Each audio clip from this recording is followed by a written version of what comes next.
Magandang hapon mga kabay. So ito po yung last na approved repair ko mga kabay. Ayan. 39228. Ito po yun. 5 kilos na jackhammer. Ayan. 39228. Ayan. So ito yung in-estimate ko ng nakarang linggo mga kabay. Bali ang papalitan natin connecting rod.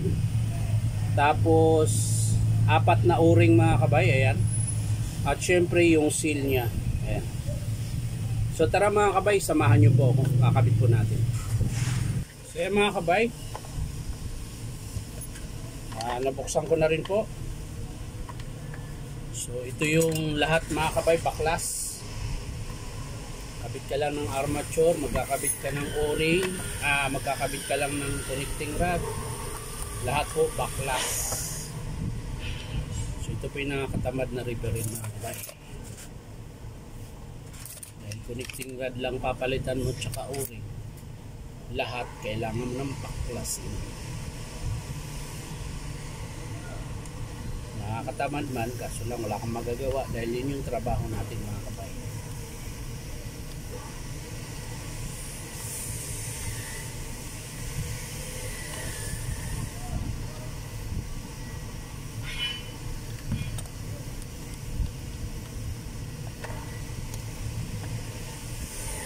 Baklas!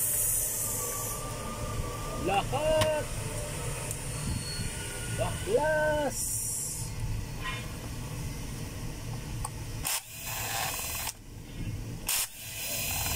Yun! Baklas na lahat.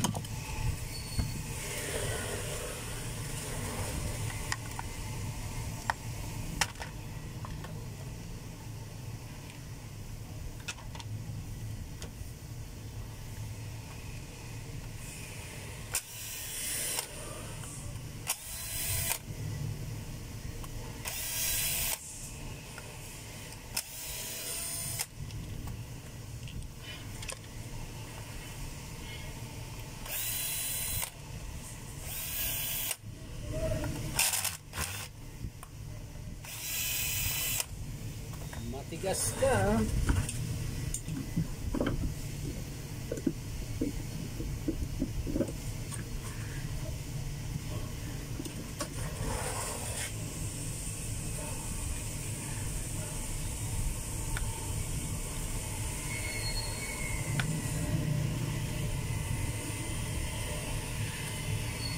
So yan na mga kabay, nalinis ko na po.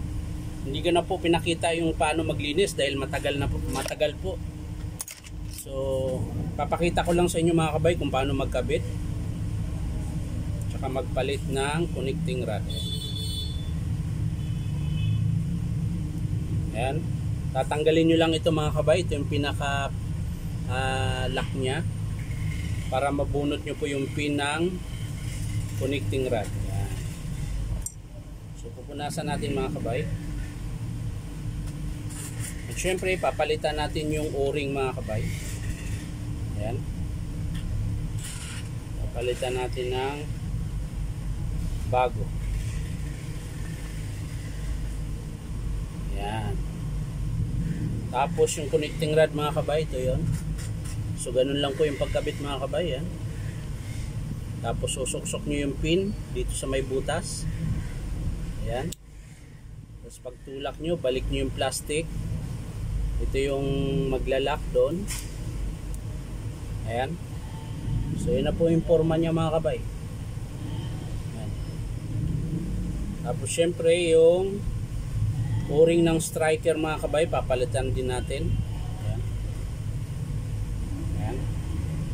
So okay na yun mga kabay. Crankshaft nya, pupunasan na maigi. Baka merong natirang mga connecting rod na pira-piraso. Ayan.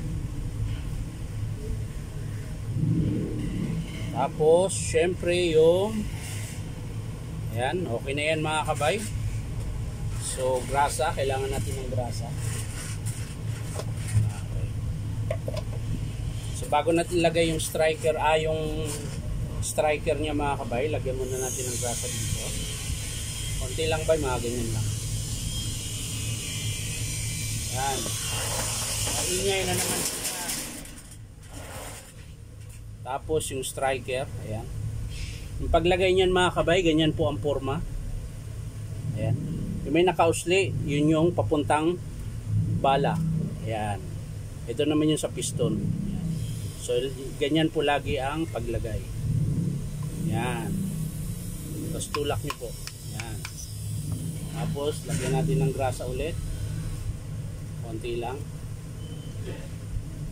Ayan. Bago yung piston. Ayan. So tutusok nyo na kaagad yan dyan mga kabay. Ayan. Ganyan ang forma. Tapos ang sunod nyan mga kabay yung o-ring. Ayan. Yung dalawang o-ring mga kabay. Ito. Dito po yan nakalagay sa plastic na to. Kulay itim. Ayan. Dito po yan sa gitna. Tsaka yung malaki dito. Hindi tayo nagpalit nito mga kabay dahil buo pa po ito. Ayan. Dito po yan sa spindle nakalagay mga kabay pag ganyan. Ayan.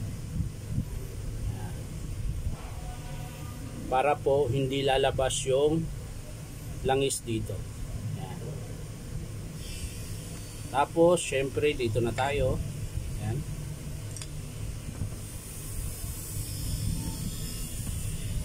Mauuna po ito mga kabay. Ang posisyon nito mga kabay, pag ganyan din po ang posisyon yan. Pag kinabit nyo. Ayan. Yung mahaba po dun sa loob, yung may maiksi, makitit, yun po yung lalapat dito sa puwit ng plastic na kulay itim. Ayan. Ganyan po ang forma niyan doon. Ito naman may mga lock, may ano yan, may anong tawag niyan, meron po siyang parantenga. Ayan. Hindi po yan magkabaliktad dahil iba-iba po ang magkaiba po yung size kabilaan. Ito muna pala mga kapay.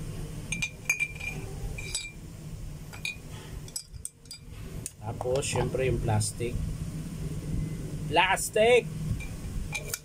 Ayan. Ganun po ang forma niyan sa loob. At syempre itong spindle. Ayan. So ganun po ang forma mga kabay. Ayan. Ayan. Iikot-ikot nyo lang mga kabay hanggang sa maglapat po siya. Ayan. So pag lumapat na yun doon mga kabay, yan, bababa na po iyon. Ayan. Sa kanya pupukin ng rubber mallet. At ilagay yung circlip.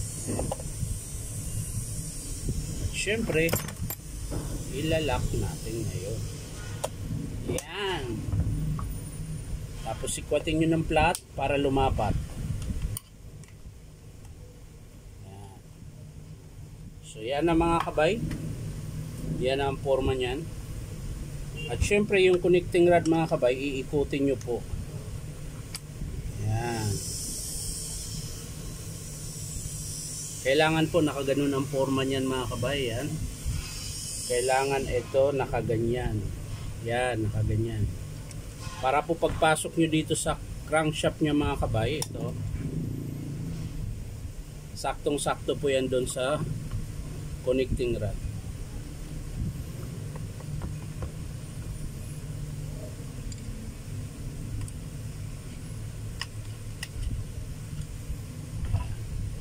Pagpasok niya mga kabay, ikot nyo lang po.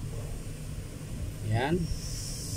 Pag ganun po forma ng connecting rod. Ayan. Kailangan nakalagpas siya dito mga kabay yung ulo para hindi ito mahugot. Ayan. Ayan. Hindi siya nahuhugot. Siyempre, ang sunod itong armature. Lalagyan din natin ng grasa tapos sasaklob pa ganyan mga kabay. So yan mga kabay, nakabit ko na po. Ayan. So susunod na natin yung baffle muna mga kabay.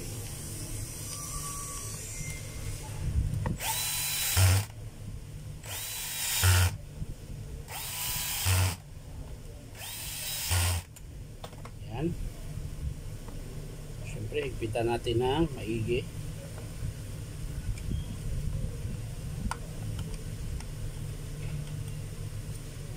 Ayan.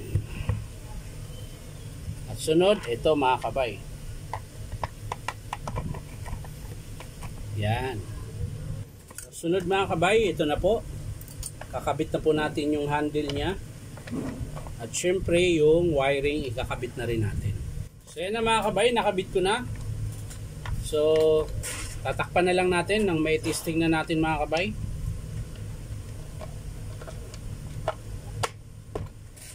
Yan.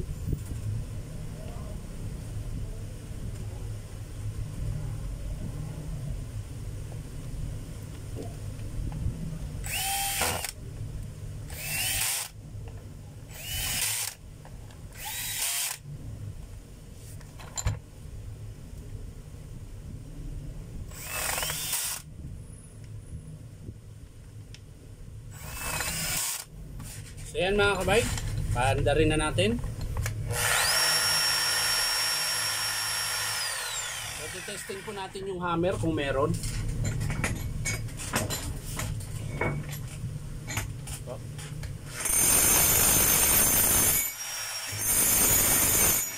Malakas po yung hammer mga kabay.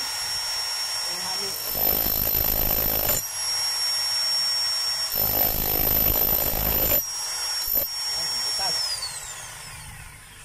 So ito lang po yung pinalit natin mga kabay, connecting rod na putol, dalawang o-ring na malalaki, tsaka dalawang pang striker tsaka piston. Ayan.